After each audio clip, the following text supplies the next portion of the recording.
Boa noite a todos, que Jesus nos abençoe, que nós possamos sintonizarmos com os amigos espirituais para a gente aprender mais um pouco essa noite. Vamos fazer a nossa prece para a gente iniciar a nossa reunião de hoje. Vamos debaixo dessas vibrações, sintonizados com o Cristo, com o Pai Maior, sintonizados com os nossos amigos espirituais. Agradecer por mais essa oportunidade de estarmos aqui reunidos em torno da mesa do Cristo, para nos alimentarmos do pão e da água que é dele. Querido Mestre Jesus, em tuas mãos amigas, Senhor, nós nos entregamos na certeza de que o Senhor cuidará de nós, como sempre vem cuidando. Abençoa a nossa iniciativa, esteja conosco, agora e em todos os momentos da nossa caminhada. Que assim seja. Muito bem, hoje nós vamos na sequência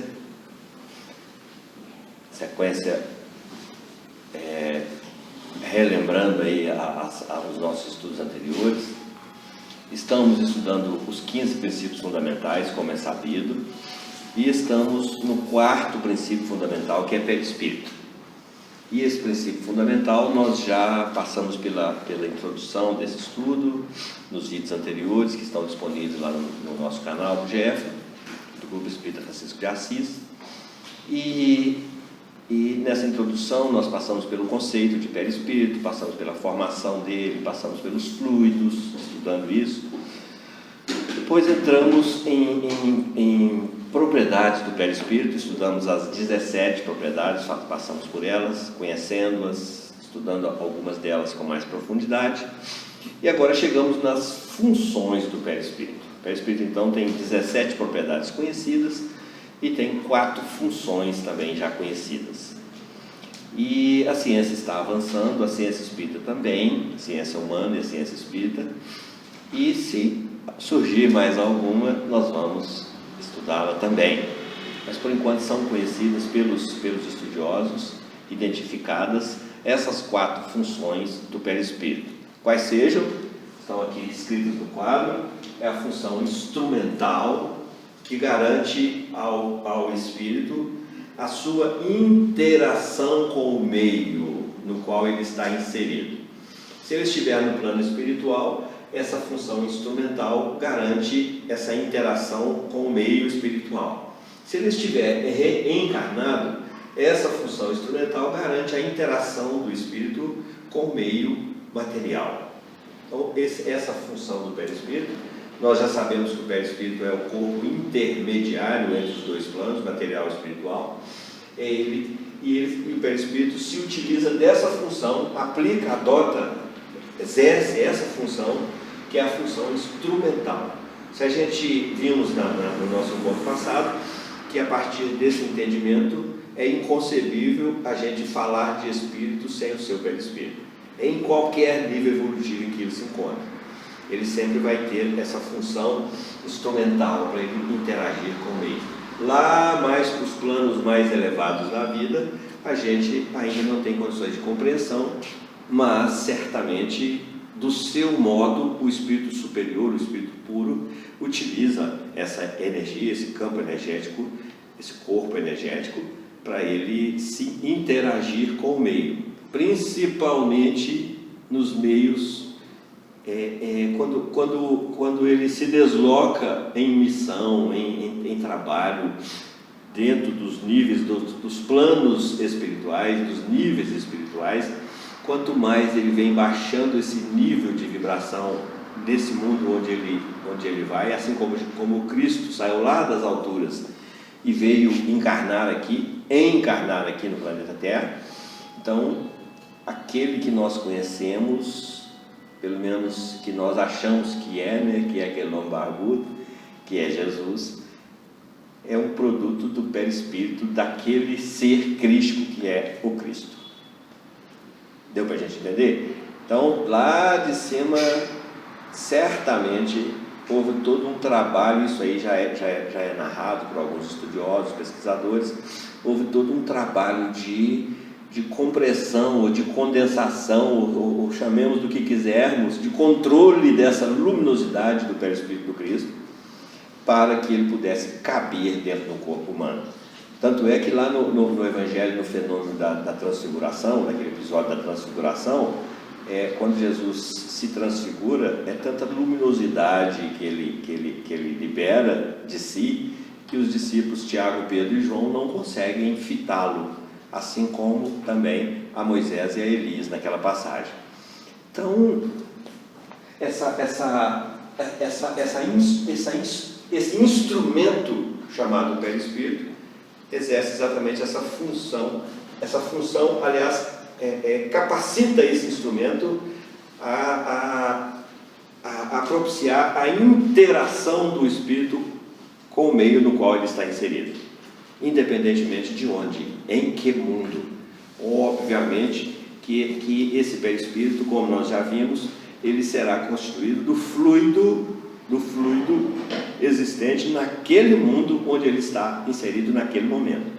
Onde ele vai, esse perispírito então vai se alterando, agregando para a sua constituição fluidos daquele ambiente onde ele está inserido. Por isso, Jesus precisa necessariamente, segundo Kardec, de ter vivenciado as mesmas experiências que nós no corpo físico e perispiritual também. Porque senão seria, se Jesus tivesse uma constituição diferente, como gostam de pensar alguns, se ele tivesse um corpo etéreo, por exemplo, segundo Kardec, no entendimento de Kardec, Jesus poderia ser considerado um embuste para nós, um embusteiro, um enganador, então, por uma questão de coerência à verdade, segundo Kardec, esse corpo do Cristo precisa de ser de natureza tal qual a nossa, os nossos corpos. E aí nós vamos entrar em estudos outros, em abordagens outras. Na época de Kardec, João Batista Rusteng, por exemplo, vem com a missão de cuidar dessa parte religiosa do Espiritismo, do caráter religioso do Espiritismo. E ele escreve 4 livros chamados 4 Evangelhos, e onde ele destoa dessa racionalidade do Espiritismo e onde ele afirma essa questão do corpo fluídico de Jesus. Então, mas aí Rusteng, aos poucos, ele vai se desaparecendo no movimento espírita, do entendimento espírita, porque pode até ser, gente, pode ser, mas não é para o momento. Cada uma das revelações chegam para nós de acordo com o que nós temos condições de absorver. Nós temos condições de trabalhar no entendimento dos fluidos, por exemplo? Ainda não. Nós conhecemos, sabemos que entendemos perfeitamente como é que a coisa é formada, que os corpos são formados, que a matéria-prima é o fluido cósmico universal, mas a operacionalização disso nós não dominamos. Então é cedo ainda para nós. Espíritos mais elevados, espíritos lá para a prateleira muito de cima, certamente dominam esse conhecimento. Mas nós ainda não, nós ainda estamos aqui na carne, na matéria, no H2O, nós estamos aqui no feijão com arroz, etc. Né? Então, essa função instrumental, então, ela é utilizada para isso, para que o Espírito exerça a sua vontade. Então, ele garante ao Espírito uma autonomia, ou seja, a garantia do direito de exercer a vontade, o direito de escolher, de fazer escolhas, e o direito de agir no meio onde ele está inserido. Sem essa função, que é uma função do perispírito, o espírito não conseguiria agir. Então ele negaria uma das suas peculiaridades, que é ser continuamente ativo, porque ele é ativo porque pensa e sente continuamente. E imagina a ansiedade do espírito pensando e sentindo continuamente e não poder agir no meio onde ele está.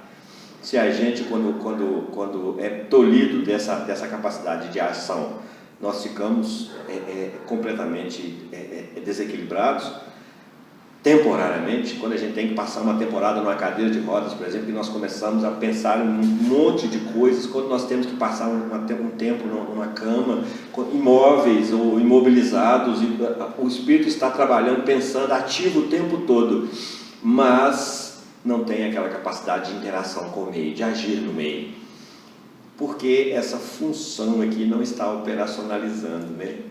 Certamente o nosso perispírito dependendo da lesão do corpo físico, por exemplo, neurológica, cessa ou interrompe essa funcionalidade.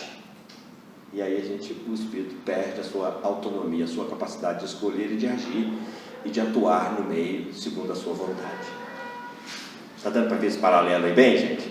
Então, fica a partir daí inconcebível que a gente pense espírito sem o seu perispírito e sem essa função específica de instrumentalidade que garante essa interação do espírito no meio onde ele está, onde ele se encontra.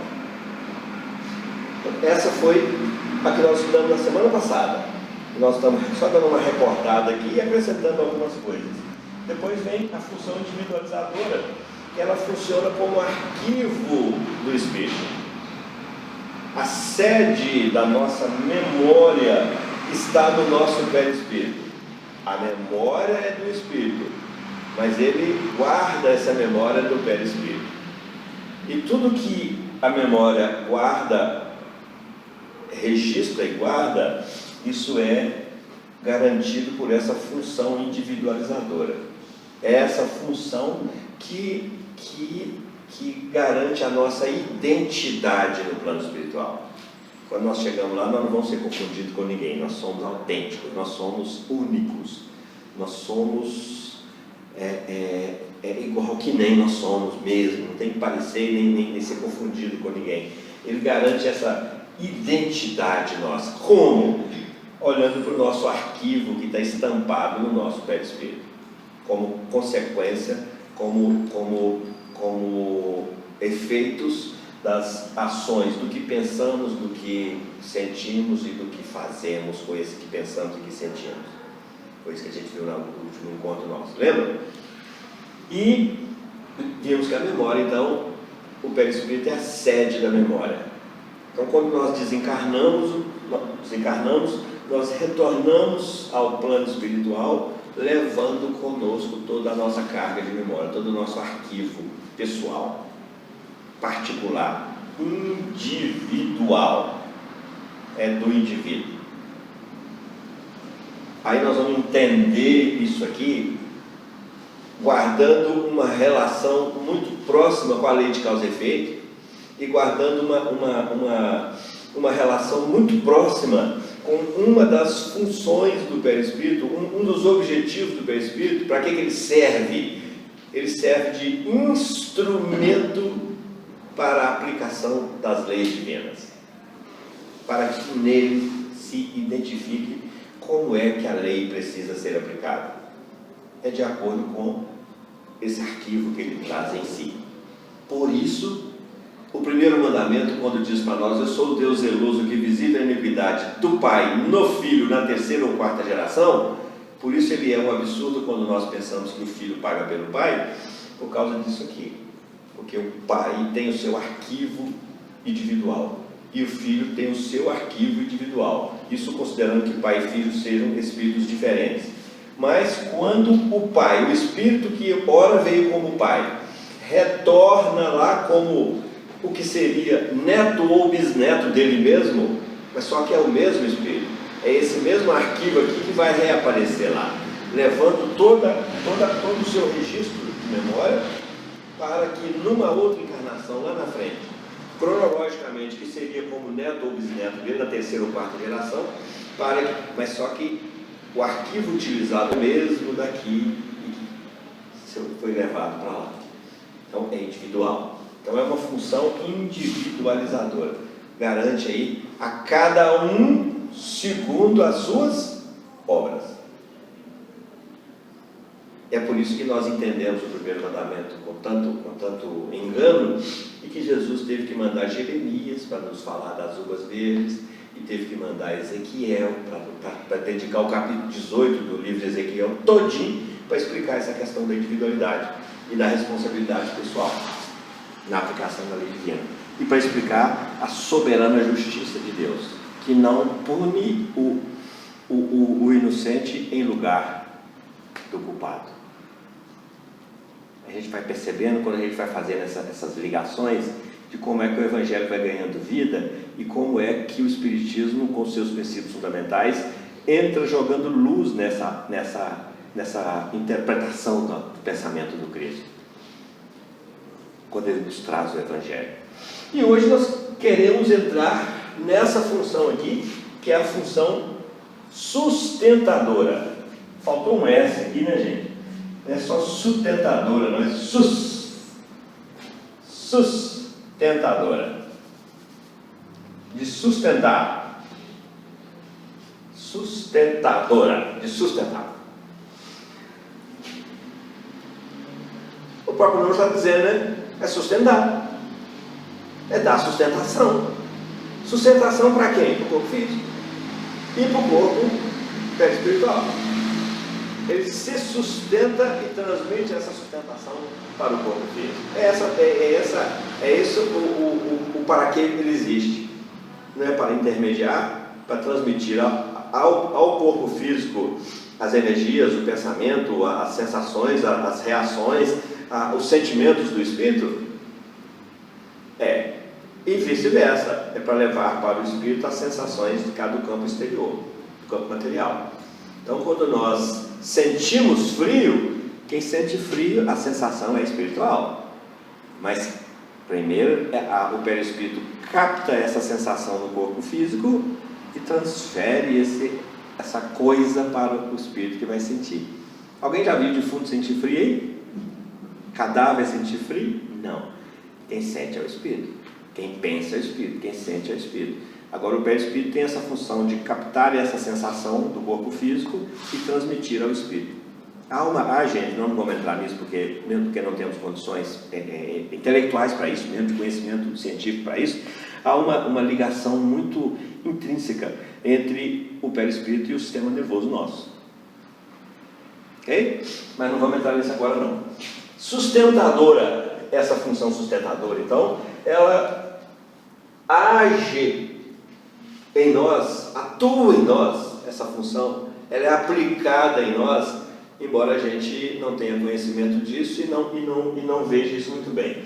Na reencarnação, o que acontece? Aquela propriedade da plasticidade faz com que o perispírito seja comprimido até ficar microscópico, vamos chamar assim, para poder afinizar-se em tamanho, em vibração, em proporção com o óvulo e o espermatozoide recém-ajuntados. E a partir dali ele já começa a desenvolver essa função sustentadora. Porque se registrarmos a forma, o tamanho, o volume, o estágio de formação como é que chama isso? Do embrião, na primeira semana, e formos tomar na segunda semana, certamente nós vamos ter aumento de volume, aumento de funcionalidades, aumentos. De onde é que vem isso?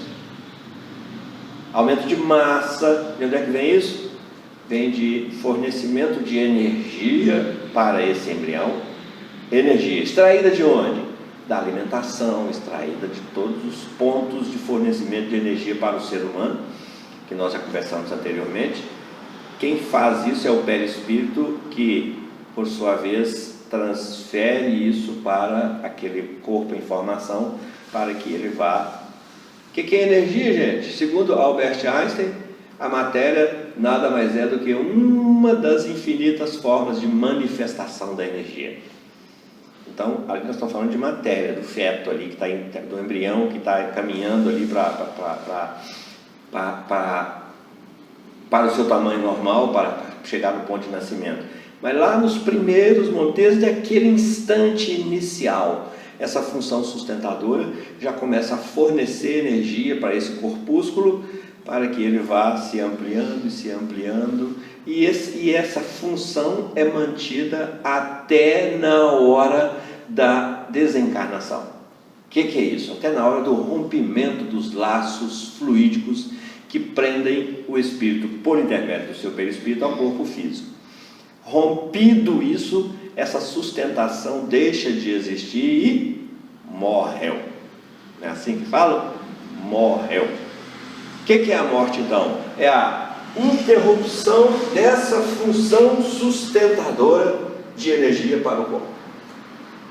Cessou isso, rompeu esses cordões fluídicos utilizados pelo perispírito para exercer essa função de transmitir energia para o corpo físico. Cessou isso, desencarnou-se. Sim. Essas energias físicas, elas não estariam inseridas também nas energias vibratórias de amor, de afeto? Sim, sim. Aquela sustentabilidade seja bem-vindo. Sim, sim. São aquilo que nós falamos ainda um pouquinho das múltiplas fontes de energia que são utilizadas para abastecimento da vida, para o provimento da vida. E aí entram as energias mais rarefeitas, né? Assim como entram as energias mais grosseiras, mais animalizadas, mais materializadas. Assim como na gravidez é fundamental que a mãe alimente bem, qualquer que seja a mãe, qualquer estágio de evolução dos reinos, é fundamental que ela alimente bem, exatamente para que nessa função sustentadora o espírito capte essas energias do alimento via perispírito e distribua para aquele ser em crescimento. Daí a necessidade da alimentação boa. Assim também é a alimentação nociva, quando a mãe, por descuido ou por qualquer razão, entra nesse processo de se alimentar inadequadamente. Da mesma forma, essas energias são captadas e são transmitidas ao feto, ao corpo em desenvolvimento, pelo perispírito, utilizando essa função sustentadora. Porque bom ou ruim, esse ser em desenvolvimento precisa de ser sustentado. Então aí já entra outro componente, que é livre-arbítrio, que é responsabilidade pessoal.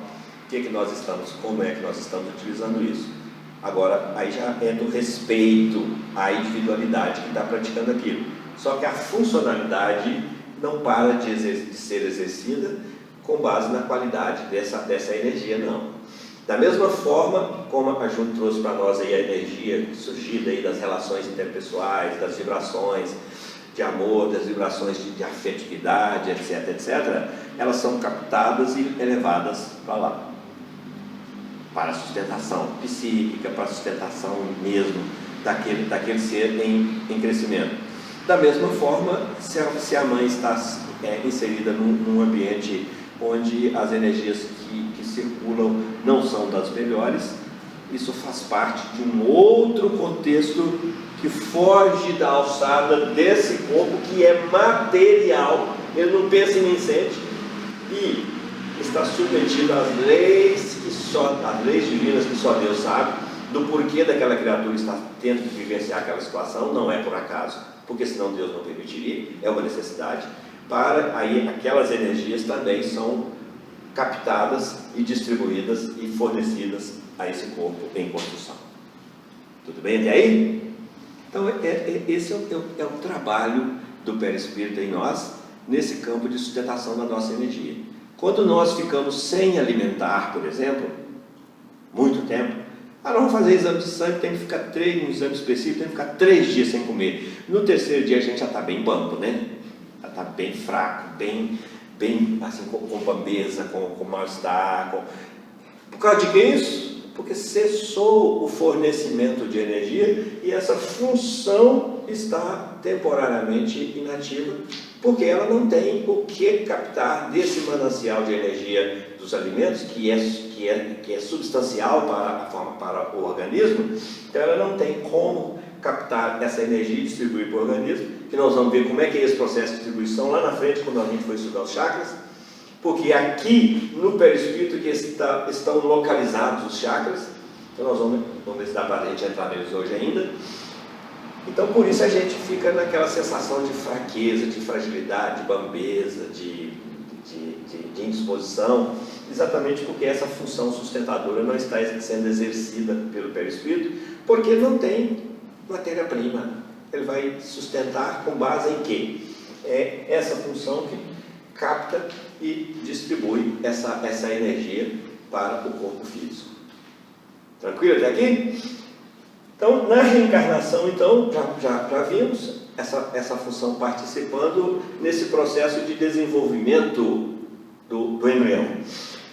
Tem também na renovação celular. Nós sabemos que nós temos trilhões de células. Alguns falam que a gente entra na internet, o corpo humano tem 3 trilhões, tem 4, tem 10 trilhões, tem 70 trilhões. Acreditamos que seja impossível de medir isso com certeza, né? Mas nós temos trilhões de células no nosso organismo. Isso aí é comum em todas as pesquisas, que a casa dos trilhões é comum em todas. Mas essas células nós sabemos que elas estão em constante mutação no nosso organismo. E por que a gente não ressente essa mutação? A ciência já provou que de 7 a 8 anos, de 7 em 7, 8 em 8 anos, as células são completamente trocadas, substituídas. E por que a gente não ressente isso? Porque se a gente depende desse complexo celular para manter a vida ativa. Então, aí entra o perispírito com essa função sustentadora durante esse processo de troca. Vamos ver como é que é isso? Quando a gente vai trocar um pneu, se não tiver um macaco, o pneu a gente não vai conseguir trocar esse pneu não. Então, enquanto o pneu está sendo trocado, algo está escorando para que o carro não arrie, para que o carro não... Ficou claro isso? Deu para a gente pegar assim? Então, o perispírito é esse macaco mecânico que sustenta o carro, o nosso corpo físico, enquanto o pneu está sendo trocado, enquanto as células estão sendo substituídas, estão no seu processo muitíssimo dinâmico de transformações. Tranquilo, gente? Perguntas? Tranquilo? Então, nessa renovação celular, o perispírito entra dando essa sustentação na sua função sustentadora, obviamente. A outra participação dele é na nossa capacidade imunológica. Na nossa, que a ciência chama de rigidez física e mental. Rigidez é sinônimo de saúde física e mental. Então, quando o profissional de saúde vai atestar a capacidade física e mental de um funcionário que está para ser contratado, aí ele costuma colocar lá que ele goza de plena rigidez física e mental, ou seja, ele é saudável. E o perispírito tem relação muito direta com essa nossa rigidez física e mental, com essa nossa saúde física e mental. Tanto é que na hora que a gente mentalmente passa por algum distúrbio emocional, a gente fica mais frágil. Porque quem é que sustenta esse perispírito? É o espírito. Quem cria e quem sustenta é o nosso poder mental. E se nós estamos emocionalmente abalados, esse fluxo energético que transita pelo nosso perispírito também fica abalado. E, consequentemente, o nosso sistema defensivo, os nossos mecanismos de defesa ficam também prejudicados. Isso vai desembocar numa coisa chamada imunologia. Por isso é que a nossa imunidade baixa quando nós estamos emocionalmente ou fisicamente atrapalhados, desequilibrados. Mas a nossa imunidade vai baixando. Aí nós vamos entender o que Jesus quer dizer para nós. Daquele que mais tem, mais será pedido. Aquele que mais tem, mais será dado. E aquele que pouco tem, até o pouco que tem será tirado. Porque isso não acontece conosco por acaso. Isso são só efeitos. Há uma lei de causa e efeito trabalhando isso tudo, por trás disso tudo. Há questões kármicas sendo trazidas à tona para que isso aconteça conosco, para gerar esses desequilíbrios, com toda certeza. Senão seria por acaso, e nós sabemos que o acaso não existe. Então, é o que nós estamos aprendendo hoje, que a nossa imunidade guarda relação direta com essa sustentação do nosso exercida pelo nosso perispírito, que uma vez que ele deixa de sustentar convenientemente pelas razões que nós acabamos de dizer, o corpo vai ressentir. Tudo bem? Eu estou com imunidade baixa. A ciência já vem comprovando que uma das causas principais da baixa imunidade é a questão emocional. E nós, quando ficamos emocionalmente abalados, nós baixamos a nossa imunidade. Tranquilo? Outra é como é que isso funciona. Como isso funciona? Essa função sustentadora, como é que ela é aplicada? Como é que ela é exercida? Tem que exercer essa função perispírito. O que é que ele utiliza para fazer isso? Como é que ele faz isso? Aí nós vamos convidar a todos para dar uma espiada para o canto direito de cá, para que a gente entre num campo novo aqui, novo para nós agora, hoje, no nosso estudo, mas que é um campo antiquíssimo, que é o campo do conhecimento dos chakras, ou dos centros vitais, ou dos centros de força, como são chamados, são todos sinônimos. Assim como o perispírito, são todos apelidos dos chakras, né?